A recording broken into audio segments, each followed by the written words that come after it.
전산회계 2급 96회이고요. 그리고 언제 시험을 친 거냐면 2021년 6월에 시험 친 거네. 자, 합격률 혹시 보이시나요? 56%. 100%가 아니지요. 56%면은 10명 중에 이제 5명만 합격하고 5명은 이제 불합격. 그래서 아주 막 되게 만만하거나 시험 치면 합격하는 시험은 아니셔요, 여러분. 그래서 뭐 한 번, 두 번 떨어지신 분들이 굉장히 많습니다. 그래서 대충 이제 하는 시험은 아니에요, 사실. 전산회계 2급이고요. 작년에 이제 6월달에 시험 쳤던 거고 96회 풀이할게요. 지금 녹화되고 있고 그 다음에 이제 녹화한 것은 여러분한테 톡으로 다시 복습할 수 있도록 제공하도록 하겠습니다. 자, 이론 먼저 풀이할 거고요. 자, 이론은 15문제 나오고 한 문제당 2점씩 총 30점을 차지하고 있습니다.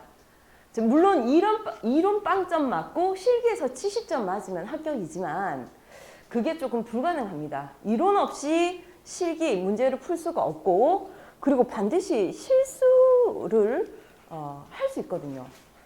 실수하도록 문제가 이제 주어지기 때문에 그래서 이론도 어느 정도 맞추셔야 되고 보통 한 10문제 정도 이제 맞추시면 합격이다라고 봅니다. 자, 1번. 다음 중 유동자산에 해당하지 않는 것은 임차 보증금입니다. 만약 이걸 모른다고 하더라도 이론 문제를 풀면서 이제 여기 개정과목 및 적요 등록 가셔가지고 개정과목 및 적요 등록 클릭하셔서 오른쪽 눌러서 개정과목 있는 곳에서 오른쪽 눌러 찾기 임차 보증금 치면 임차 보증금은 유동자산이 아닌 비유동자산으로 검색이 되고요. 이제 임차 보증금의 개정과목 코드가 232번이잖아. 232번. 기타 비유동자산에 속합니다. 됐나요? 예. 물론 외우는 게 이제 더 좋은데, 그러나 자, 개정과목 같은 경우는 이렇게 실기 프로그램에서도 이제 확인 가능하다라고 보시면 되고요. 충분히 실기 프로그램 찬스를 쓰시면 되겠습니다. 특히 이제 보증금 같은 경우는 이제 1년 이상이 되는 것들이 많습니다. 그래서 보통 이제 임차 보증금의 경우 이제 비유동 자산이다. 자, 2번 넘어가겠습니다. 거래의 판례소 중 차변 요소와 이제 대변 요소의 구분으로 올바른 것은 부채 증가 대변, 자본의 감소 차변, 수익의 발생 대변. 정답은 넘버 4번. 예. 이번에 정답은 4번. 됐나요? 예, 3번 넘어갑니다. 자, 다음 중 재무상태표 작성에 관한 설명으로 옳지 않은 것은 자, 굉장히 전형적인 문제고 자주 나오는 문제입니다. 자, 2번이고요. 자, 자산과 부채는 유동성이 높은 항목부터 배열하는 것을 원칙으로 한다. 자, 재무상태표를 제가 이렇게 이제 항상 그리고 있었는데, 재무상태표, 자산은 돈 들어오는 거다. 1년 이내에 돈 들어오면은 유동자산, 1년 이후에 돈 들어오면 비유동자산이다. 자, 이렇게 돈이 들어오는데 빨리 들어오는 거, 유동성이 높은 것을 위에 상단에 적었습니다. 자, 이것이 그 재무상태표의 작성 기준에 있어요. 제 마음대로 유동을 위에 적고 제 마음대로 비유동을 아래쪽에 적은 것이 아니라 재무상태표 작성 기준에 유동성이 높은 것을 상단에 적으라는 기준이 있어요. 일반 기업회계 기준에. 그래서 이렇게 이제 작성한 것이고, 재무상태표는 유동성이 높은 항목부터 배열하는 것을 원칙으로 합니다. 자, 그 다음 1번 한번 읽어볼게요. 단기 매매 목적으로 보유하는 자산은 유동자산으로 분류합니다. 맞습니까? 단기자 붙었으니까 1년 이내에 돈이 들어옵니다. 그래서 유동자산으로 분류하고요. 그 다음에 3번 자산과 부채는 원칙적으로 상계하여 표시하지 않는다. 이제 자산과 부채는 원칙적으로 퉁치지 않는다라고 이제 되어 있는데 내가 저기 상품 팔고 못 받은 돈이 있어요. 이제 누구한테 상품 팔고 못 받은 돈이냐면 삼성한테 상품 팔고 그리고 이제 못 받은 돈이었어. 그리고 또 나에게는 상품을 사고 안 준 돈이 있었어요. 여기 이렇게 자산도 있고 그리고 부채도 있고 받을 돈도 있고 줄 돈도 있고 이때 이제 줄 돈은 삼성에게 줄 돈이지. 그러니까 예를 들면 삼성에서 뭐 상품을 사가지고 조금 뚝딱뚝딱 만들어서 이제 삼성에다가 또 팔아요. 뭐 원재료 같은 거 사와가지고 뚝딱뚝딱 만들어 이제 제품으로 팔 수도 있거든. 자, 이렇게 뭐 예를 들어서 외상 매출금이 200, 외상 매입금이 100 삼성한테 줘야 하고 200 받아야 한다. 아, 이거 귀찮으니까 우리 이거 있잖아 지우고 그냥 100만 받자. 안 된단 말이에요. 자, 이렇게 채권 채무를 퉁치는 것은 안 된다. 자, 모두 다 총액으로 이렇게 보고해야 한다. 상계 표시하지 않습니다. 4번입니다. 보고기간 종료일로부터 1년 이내에 상환되어야 하는 단기차입금 등의 부채는 유동부채로 분류한다. 부채에 돈 나가는 건데 이제 1년 이내에 돈 나가면은 유동부채라고 그래요. 그래서 1년 이내에 돈 나가는 거 상환되어야 하는 단기 1년 이내에 갚아야 하는 이제 차입금은 유동부채로 분류한다. 자, 맞고요. 할 수 있나요? 뭐 지금까지 크게 어려운 거 없잖아. 자, 됐고 이제 4번 넘어갑니다. 자, 다음 자료에 의해서 상품의 단기 총 매입액은 얼마인가? 지금 그 문제를 풀다 보면 계산 문제가 한 3, 4문제 정도가 나와요. 근데 이제 굉장히 좀 계산 문제를 두려워하시는 분들이 많은데 계산 문제가 그렇게 어렵지는 않습니다. 왜 그 계산 문제가 두렵냐면 공부를 안 해서 그래요. 알겠죠? 계산 문제 하기 싫다 무슨 말인지 모르겠다. 그래서 안 할래 막 제낄래. 그래서 어려운 것이요. 크게 어렵지 않아요. 캡처? 이건가? 이건가? 아이고 모르겠네. 칠판을 꺼내 보겠습니다. 자, 얘도 뭐 칠판도 클 필요는 없어. 한 요 정도 해서 상품의 매입은 어디에 있냐면 상품 계정에 있어요.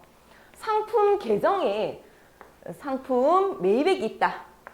상품은 자산이니까 증가하면 차변에 적고 상품이 우리 회사에서 나가 없어지면 대변에 적습니다.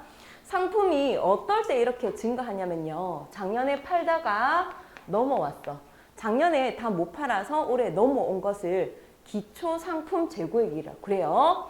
자, 됐고 그리고 상품이 언제 증가하냐면 팔기 위해서 또 사오면 이제 상품이 증가하지. 그치? 기초상품 재고액과 그리고 단기 상품 매입액 이 둘을 더하면 뭐가 되냐면 판매 가능한 상품이 돼. 판매 가능 상품. 작년에 팔다가 다 못 팔아서 이제 올해로 넘어왔어요. 기초상품 재고액. 안 어렵잖아. 작년에 팔다가 창고에 남아있어. 어쩔 건데? 불태울 거야? 그대로 1월 1일 날 넘어오잖아요. 이제 올해 상품이 이제 작년에 팔던 게 이제 넘어와서 기초 상품 재고액으로 증가하고 또 팔기 위해서 단기에 매입해요.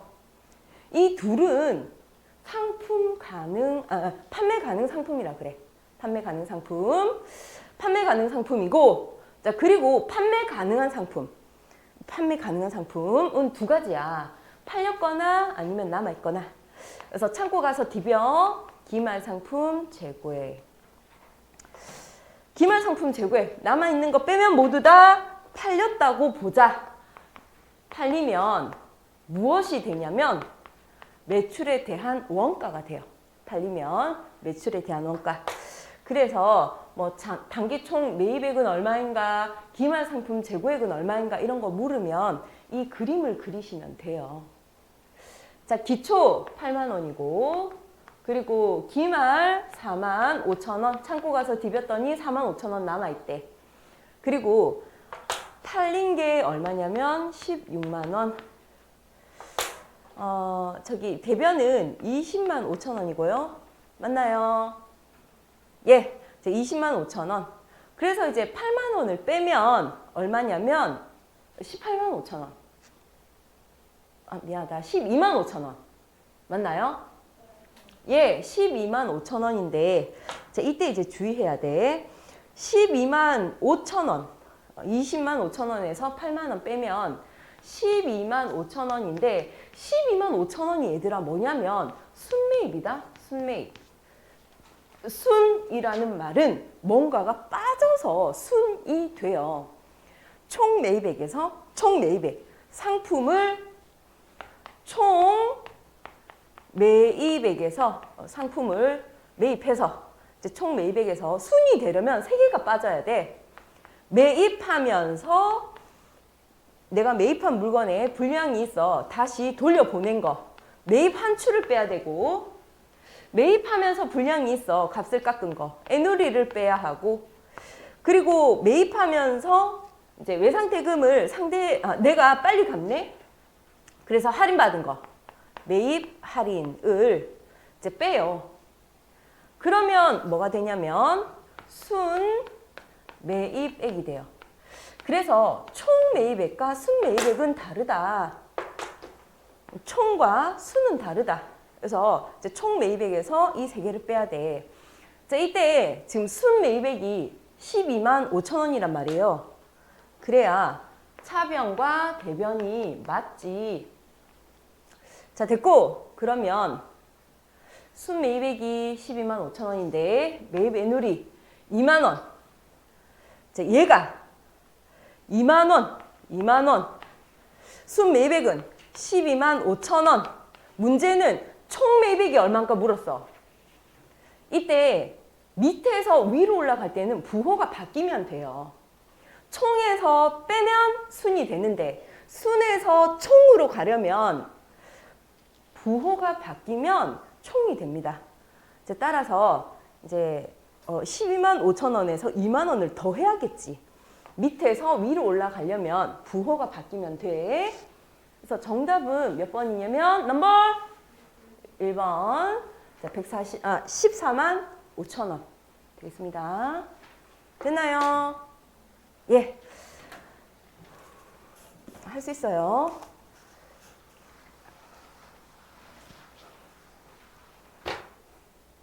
자, 5번.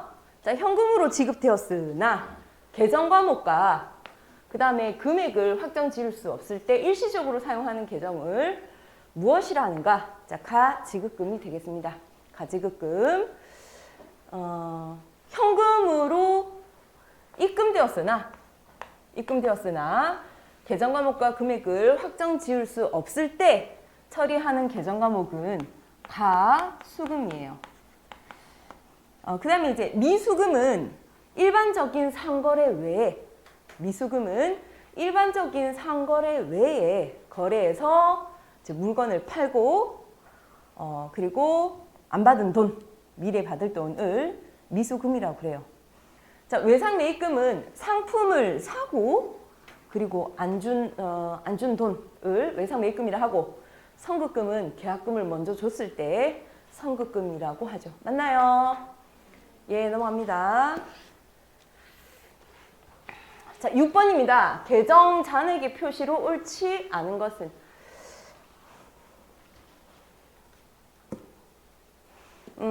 계정의 잔액은 차변에 남냐 대변에 남냐 인데, 계정의 잔액은 자기 자리에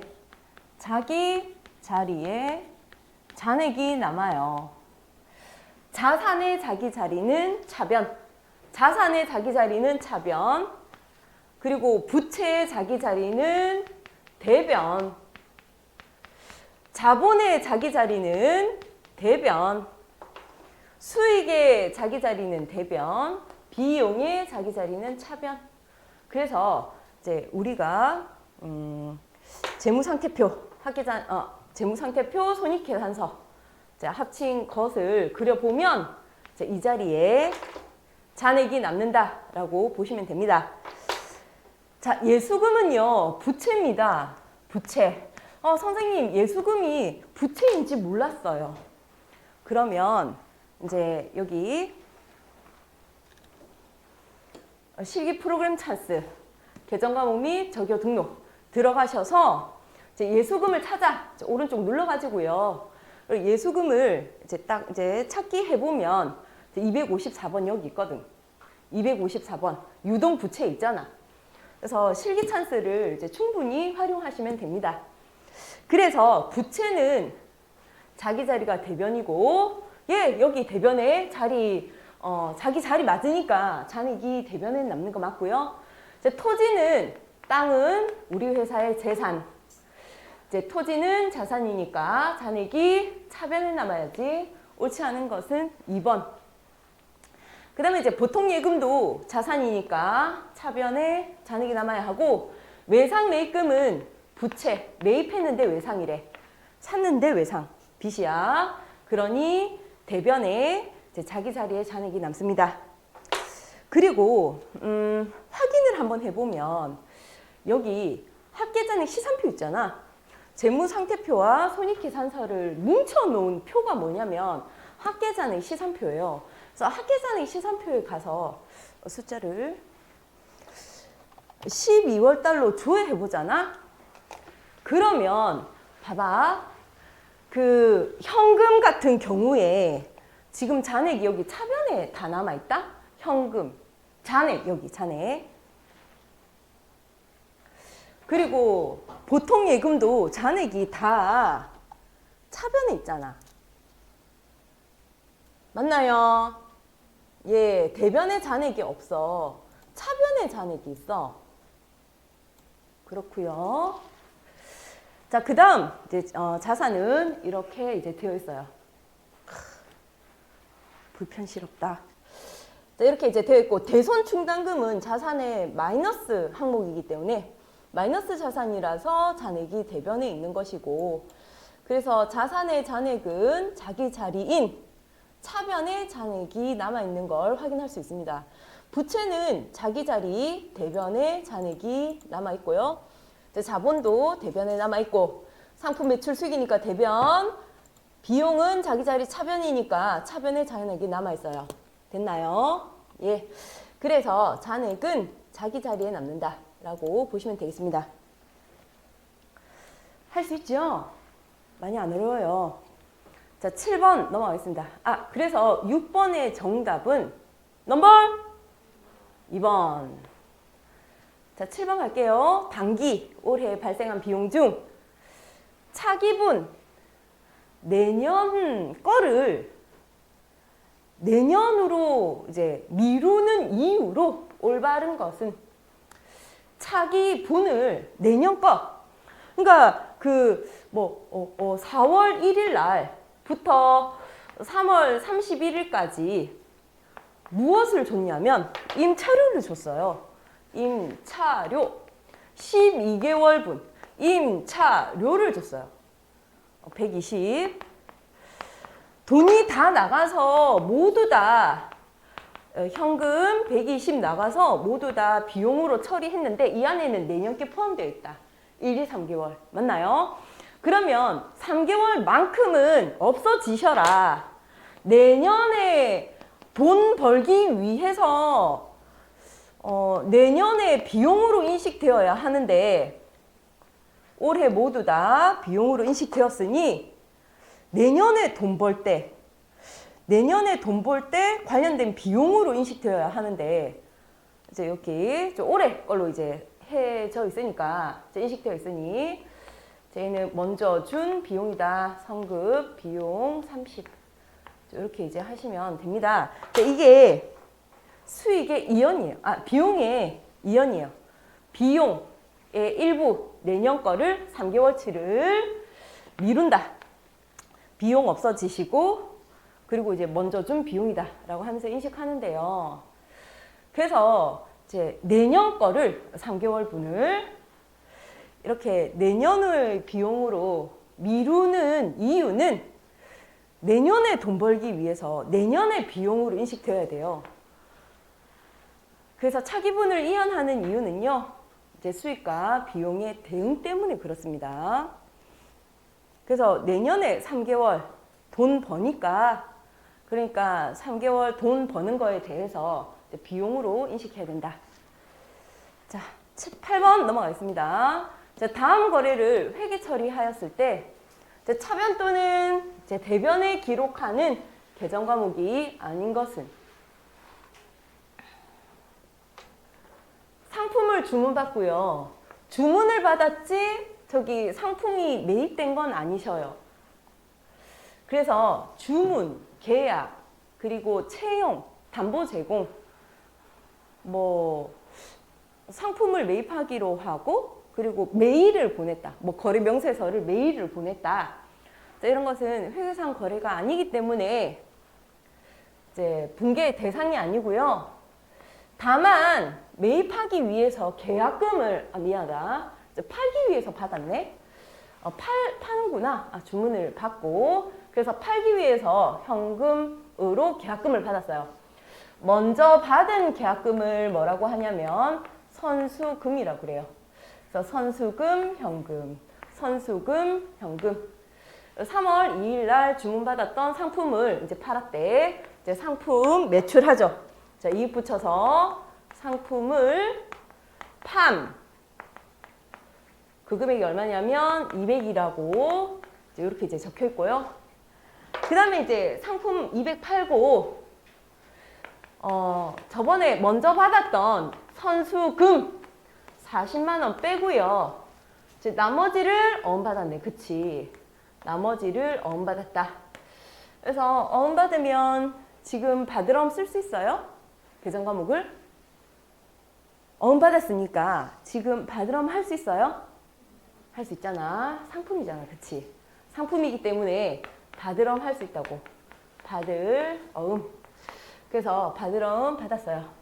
예수금이 지금 계정 과목 나온 것이 아닙니다. 예수금은 무엇이냐면 회사에서 예비로 받아놓은 돈, 제3자에게 지급할 돈을 임시로 받아놓은 돈. 보통 이제 급여를 줄 때 다 안 준다. 그리고 이제 나머지 20을 뭐라고 부르냐면 종업원의 세금 잠시 맡아뒀습니다 라고 하면서 예수금으로 부채 증가로 대변에 적어 놓습니다. 예수금은 보통 전산회계 2급에서 종업원의 세금을 잠시 맡아 둘 때 예수금이라고 합니다. 됐나요? 얍. 자, 9번 회계상 거래에 해당하는 것은? 그래서 시험에서 굉장히 이제 잘 나오는데요. 회계상 거래에 해당하는 것은? 회계상 거래에 해당하지 않는 것은? 뭐 이런 식으로 나오니까 잘 정리해 두시고, 그 다음에 회계상 거래는 뭐냐면 자산, 내 재산, 그리고 부채, 빚, 그리고 자본. 자본 안에 수익과 비용이 포함되거든. 수익과 비용이 포함된다. 그래서 자, 이것들이 증감이 있으면 회계상 거래입니다. 자, 채용하다, 거래처로 선정하다, 임차기록 결정하다. 자, 이건 자산, 부채, 자본이 안 움직였어요. 그래서 정답은 화재로 인해서 상품이 불타서, 그래서 상품이 이제 뭐 가치가 감소했겠죠.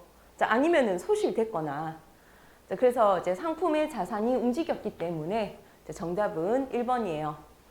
그러니 화재, 그리고 도난, 분실, 회계상 거래가 아닌 것 같거든. 그리고 또 뭐 수해로 소실되었다, 뭐 없어졌다, 뭐 이런 것들이 회계상 거래가 아닌 것 같은데 모두 다 자산의 감소가 있기 때문에 회계상 거래가 맞습니다. 회계상 거래가 맞아요.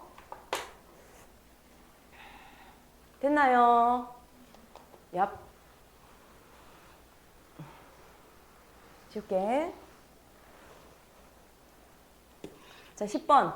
자, 내용연수 경과에 따른 감가상각비 변화를 나타낸 그래프와 관련 없는 감가상각 방법은 그 가치 감소가 얼마 되었을까? 내가 가지고 있는 유형 자산, 사용 목적의 유형 자산이 사용하면서 가치가 얼마나 감소되었을까를 계산하는 것은 굉장히 애매합니다. 그쵸? 빔 프로젝트. 아침부터 저녁까지 렌즈 막 이렇게 빛을 쏘고 있는데 얘도 수명이 있단 말이야. 그런데 이 수명이 언제쯤 다 할까? 얼마나 가치가 이게 오래 사용하면서 감소되었을까? 금액을, 가치 감소한 금액을 따지는 것은 굉장히 애매하다. 그래서 이제 가치 감소하는 금액을 정하는 방법이 있어요. 첫 번째는 정액법, 두 번째는 정률법, 세 번째는 연수합계법. 가치 감소분을 어떻게 계산해? 애매하니까 이렇게 가치 감소하는 방법이 별도로 있습니다. 자, 이때 이제 정액법 같은 경우는요, 사용 기간 분해, 내용 연수 분해, 취득금액 곱하기 잔존 가치. 맞습니까? 예. 자, 정율법 취득금액에서 혹시 전년도에 감가상각을 해서 누계액이 있다면 취득금액에서 감가상각 누계액 빼고 곱하기 정율을 하시면 정율법에 의한 가치 감소분이 계산돼요. 됐고, 연수합계법은 전산회계 1급에서 하겠어요. 그러니 이제 정액법과 정율법의 가치 감소 금액은 반드시 계산할 수 있어야 돼요. 알겠죠? 예. 자, 됐고, 정액법의 같은 경우는요, 가치 감소가 항상 정해진 금액으로 가치가 감소돼요. 시간이 1년 지나요, 2년 지나요, 3년 지나요.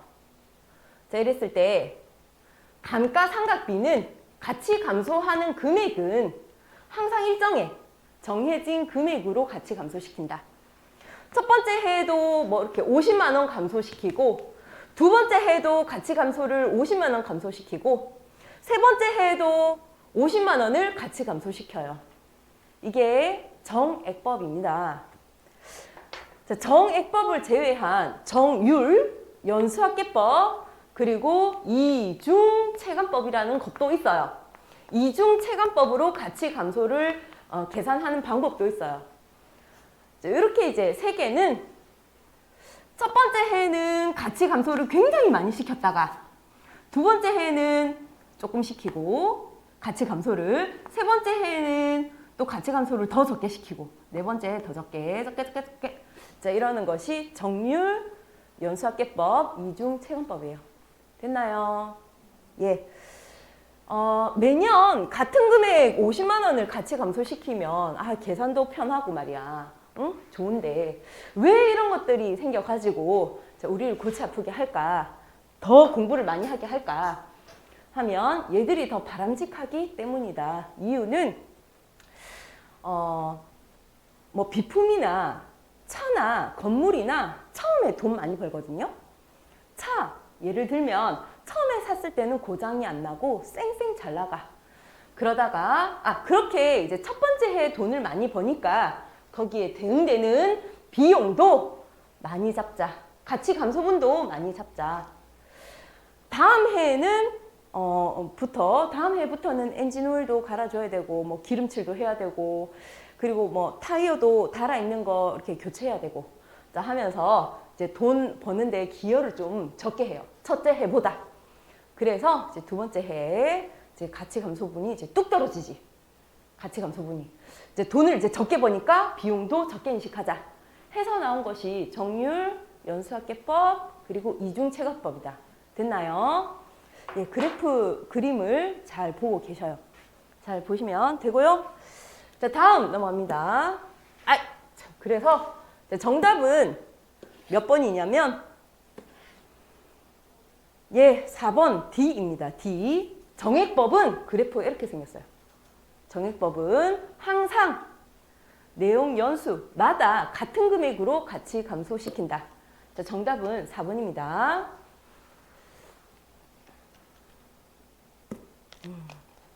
자, 11번. 다음 중 비유동부채에 해당하는 것은 무엇인가? 자, 비유동부채는요, 어떤 게 있냐면 1년 후에 돈 나가는 게 비유동부채인데 사채, 그리고 장기, 그리고 충당, 또 보증금, 이런 이야기가 들어가면 비유동부채다 보시면 돼요. 부채는 1년 이내에 돈 나가는 유동부채와 1년 이후에 돈 나가는 비유동부채가 있어요. 자, 이때 1년 이후에 돈 나가는 비유동부채는 자, 이 정도만 이제 시험에 나오고요. 그 외에는 모두 다 유동부채라고 보시면 됩니다. 됐나요? 예. 이제 혹시나 잘 모르겠는데요, 선생님. 이제 퇴직급여 충당부채, 그리고 미지급 세금. 이거 뭔지 어떤 계정 과목인지 어디에 속하는지 모르겠어요. 그렇다면 실기 찬스를 쓰셔야겠지. 그래서 계정 과목 및 정규 등록에서 저기 유동부채에서 오른쪽 눌러서 찾기 하면 된다. 보기에 나와 있는 거. 비유동부채 보시면 사채, 장기 차입금, 그리고 또 뭐 충당 이런 것들이 있어. 충당 부채. 자, 그런 것들이 있을 거예요. 퇴직 연금 충당 부채. 아이고 힘드네. 그래서 이제 비유동 부채에는 뭐 이런 것들이 있다. 물론 외워서 하는 게 이제 가장 베스트이겠고 시간을 줄이는 방법이겠지만 혹시나 시간이 남는다면 이제 실기 찬스를 쓰셔가지고 확인 한번 해보셔도 된다. 그래서 퇴직급여 충당 부채가 비유동 부채이고요. 자, 유동성 장기자가 들어가 있는데요. 자, 얘가 장기자가 들어가 있지만 예외예요. 자, 왜냐하면 장기 부채가 움직였거든. 이제 오랫동안 이렇게 빌린 돈이 움직였어. 1년 이내에 갚아야 하는 돈으로 움직였어. 그래서 유동성 장기 부채는 장기자가 있지만 유동 부채입니다. 자, 됐고, 그 다음에 이제 미지급 세금. 유동 부채예요. 왜냐하면 비유동에서 안 배웠잖아요. 그래서 유동 부채, 미지급. 자, 유동 부채고, 이제 선수금, 계약금 먼저 받은 거 유동 부채에 해당합니다. 자, 12번 가겠습니다. 자, 다음 제시된 자료에 의하여 제2기 기말 자본금을 계산하면 얼마인가?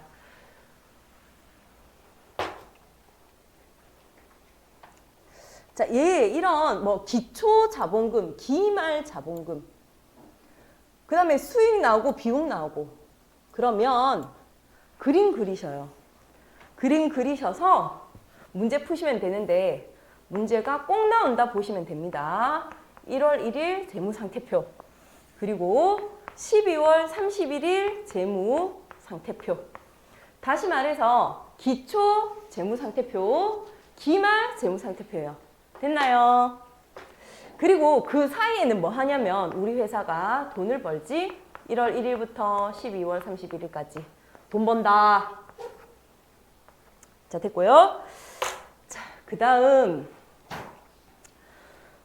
재무상태표는요, 자산, 부채, 자본으로 이루어져 있습니다. 재무상태표는 자산, 부채, 자본으로 이루어져 있어요.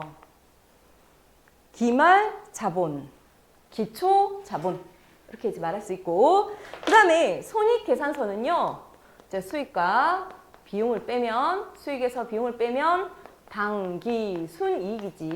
당기순이익. 자, 됐고요. 그 다음에 이제 이런 문제가 나오면 공식을 외우시면 돼요. 기초 자본에서 열심히 일해서 번 돈은 기말 자본이다. 기초 자본에서 당기순 이익을 더하면 기말 자본이다. 당연한 게 처음에 사장님이 사업 시작한다고 낸 돈, 기초 자본, 열심히 일해서 번 돈 더하면 사장님의 호주머니로 가게 되었어요. 결국. 자, 그렇고 그 다음에 여기서 조금 더 할게. 자, 여기까지는 이해한단 말이야. 처음에 사업 시작해서 낸 돈, 열심히 일해서 번 돈은 모두 다 사장님의 호주머니로, 기말 자본으로 갑니다. 자, 여기서 조금 더 사장님이 이제 기 중에 추가로 호주머니에서 돈 꺼내서 이제 회사에 좀 넣었습니다. 뭐라고 부르냐면 추가 출자금이라고 그러고요. 그리고 이제 사장님이 이제 개인적인 용도로 금고에 손대서 가지고 간 돈, 인출금을 빼면 이제 기말 자본이 돼요. 끝이에요. 기초 자본에서 열심히 일해서 번 돈 당기순 이익을 더해. 그리고 추가로 출자한 금액을 더하고 인출금을 빼면 기말 자본이에요. 됐죠? 이 문제는 다음 회차에 또 나와요. 자, 됐고. 자, 그 다음 이제 해볼게요. 기초 자본과 당기순 이익을 더하면 기말 자본이 돼요. 맞나요? 기초 자본과 당기순 이익을 더하면 기말 자본이 돼요.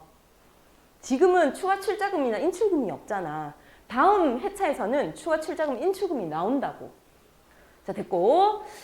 그리고 이제 비용은 어떻게 구하냐면 수익은 비용 더하기 이익이니까 수익은 비용 더하기 이익이니까 총 비용은 7만 원이 되겠어.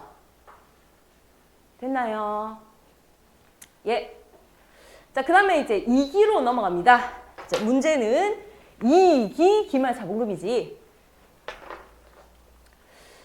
뭐 기초 자본금, 기말 자본금 막 뻥뻥 뚫렸어. 그리고 이제 수익 비용, 그리고 또 뻥 뚫렸고. 자, 이때 기억하셔라. 기말 자본금은 다음 해의 기초 자본금이 된다. 이걸 기억하셔야 돼요.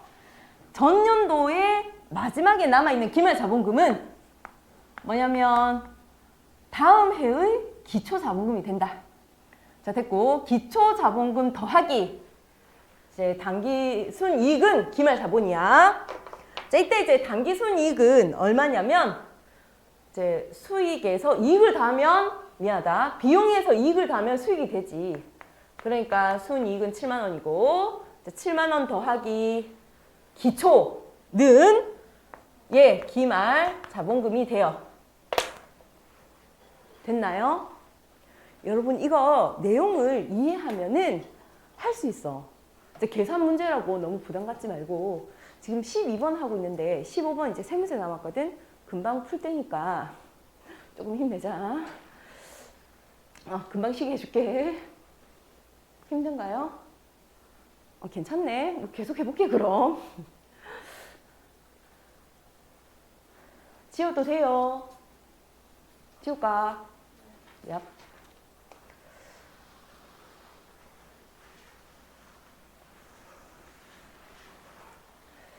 자, 손익계산서 상에 그래서 이제 정답은 이 위에 게 40만 원. 넘버 3번.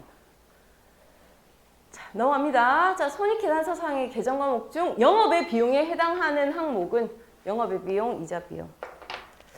영업의 비용, 이자 비용. 혹시 선생님 그 영업의 비용 도저히 못 외우겠습니다. 기부금, 이자 비용, 뭐뭐 손실, 기타의 이 네 개를 영업의 비용으로 도저히 못 외우겠습니다. 계정과목 및 적용 등록 들어가세요. 자, 그리고 나서 자, 영업의 비용 찍으세요. 이자 비용, 뭐뭐 차손, 기부금, 뭐뭐 손실. 그렇게 이제 되어 있잖아. 그리고 이제 내려가다 보면 기타의 계정 과목이 있다. 기타의 감가상각비, 기타의 뭐 이제 대손사업비 뭐 이런 게 있는데 그것들이 영업의 비용이에요. 됐나요? 자, 14번 갑니다. 자, 다음 아래에 거래 내용과 관련이 없는 계정 과목은 감가상각 누계액이에요. 이유는 토지이기 때문이에요. 토지. 감가상각 누계액. 가치 감소를 누적한 금액이 감가상각 누계액인데 토지는 가치 감소가 되지 않습니다. 됐나요? 토지와 하나가 더 감가상각이 안 되는 게 있는데 하나가 더 뭐죠? 감가상각하지 않는 유형자산. 토지와 무엇이 가치 감소를 시키지 않습니까? 빨리 협조를 해 주셔야 쉬는 시간을 가질 수 있어. 가치 감소시키지 않는 거. 그렇지. 토지와 건설 중인 자산이야. 예, 잊지 마셔요. 토지와 그리고 건설 중인 자산. 건물 짓는다고 공사비 낸 거 있잖아. 건설 중인 자산. 얘 두 개는 감가상각 가치 감소 자체를 하지 않아. 그래서 감가상각 누계액이라는 계정 과목 자체가 나올 수가 없다. 자, 한번 팔아볼게. 토지 취득 가액으로 감소시키고 아기가 없죠. 엄마 나가고 아기 없단 말이야. 토지는 아기가 없어. 가치 감소를 시키지 않기 때문에. 그리고 바로 돈 받으면 되는데 보통 예금 통장에서 500 받고요. 그리고 나머지는 어음으로 받았대. 이제 토지 팔고 어음 받았어요. 계정과목 뭐죠? 응? 말해봐. 뭐요? 미수금! 땡큐. 미수금이에요. 어음 받았지만 얘가 상품에 관련된 계정과목이 아니기 때문에 어음을 받았음에도 불구하고 받으렴 하지 말고 미수금 해야 된다. 예, 됐고. 이렇게 이제 돈 받고요. 유형자산 처분 이익인지 손실인지 따지시면 됩니다. 1,000만 원짜리를 2,000만 원 돈 받고 팔았어. 그러니 유형자산 처분 손실이에요, 이익이에요? 이익이죠. 1,000. 그래서 정답은 2번 감가상각 누계액이 없어요. 토지와 건설 중인 자산은 감가상각이 없다. 그 다음에 15번입니다. 경영성과에 영향을 미치는 거래는 경영성과는요. 손익계산서 항목을 이야기해요. 경영성과가 손익계산서 표에 나타나거든. 수익과 비용으로. 그래서 통신비가 있는 것이 경영성과에 영향을 미칩니다. 자, 예수금, 보통예금 모두 다 재무상태표 항목이고 미수금, 현금 모두 다 재무상태표, 차입금, 현금 모두 다 자산부채, 자본 뭐 관련된 계정 과목으로서 재무상태표에 영향을 미칩니다. 근데 이제 수익과 비용이 경영성과에 영향을 미치죠. 자, 고생했습니다. 10분 쉬었다가 실기풀이 하도록 하겠습니다.